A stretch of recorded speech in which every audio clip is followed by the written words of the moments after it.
पिता की दर्द भरी कहानी। एक गांव में एक छोटा सा बच्चा था। उसके पिता तो थे लेकिन माँ की मृत्यु हो गई थी। पिता सारा दिन काम करता और अपने बेटे को पाल पोस कर बड़ा करता है। वह सारे सुख अपने बेटे को देता है जो एक माँ दे सकती थी। उस पिता ने कभी कुछ नहीं मांगा, सिर्फ इतना ही मांगा कि मेरे बेटे को कोई परेशानी ना हो।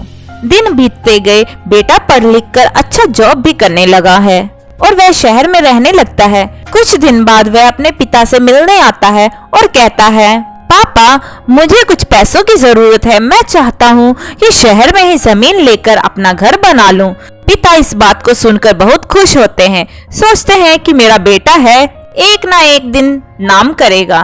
जिंदगी भर की बचाई हुई पूंजी को निकालकर अपने बेटे को दे देते हैं। बेटा शहर चला जाता है और उन पैसों से अपना घर बना लेता है। पिता इधर इंतजार करता रहता है कि मेरा बेटा फिर से आएगा, एक ना एक दिन तो मेरे पास आएगा ही। जाएगा कहाँ? उसके पास अब कोई नहीं जाता था, क्योंकि ना ही अब उस पिता के पास पैसे थे और ना ही रहने की जगह थी। कुछ दिन बाद बेटा फिर से लौट कर आता है और अपने पिता से कहता है, पापा अब आप दादाजी बनने वाले हैं। पिता को बहुत खुशी होती है। इस बात को सुनकर वह कहते हैं, तो मुझे मेरी बहू और पोता से कब मिलाएगा? बेटा कहता है, बस पापा थोड़े दिन और। पापा मुझे कुछ पैसों की जरूरत है, क्योंकि आजकल थोड़ा जॉब में खींच बीच हो रहा है, जिसके कारण से मुझे कुछ दिन के लिए सस्पेंड कर दिया गया है।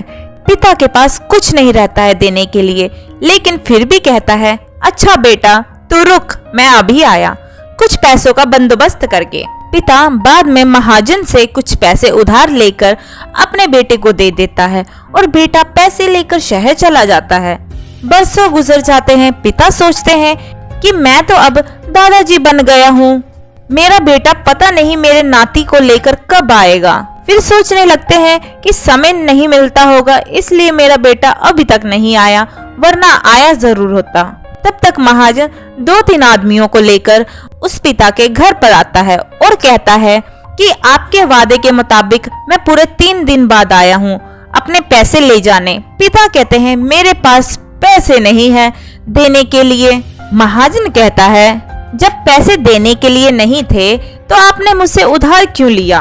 तभी पिता कहते हैं, ठीक है रुको, मैं तुम्हारे लिए पैसों का बंदोबस्त करके आता हूँ। और वहाँ के नजदीकी अस्पताल में चले जाते हैं। वहाँ जाकर अपना ब्लड डोनेट करते हैं और अपनी एक किडनी बेच देते हैं और उस महाजन का कर्जा छुटा कर देते हैं। किडनी बेचने के बाद उनकी स्थिति और भी खराब हो जाती है और वह उस राह में जी रहे होते हैं कि मेरा बेटा एक दिन जरूर आएगा।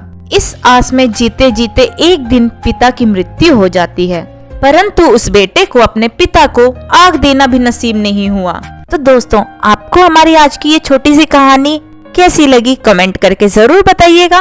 कहानी पसंद आई हो तो वीडियो को लाइक शेयर करें और चैनल हिंदी स्टोरीज डियर को सब्सक्राइब करें।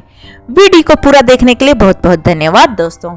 अगर आपके पास भी ऐसी कोई कहानी है तो आप हमारे साथ साझा कर सकते हैं।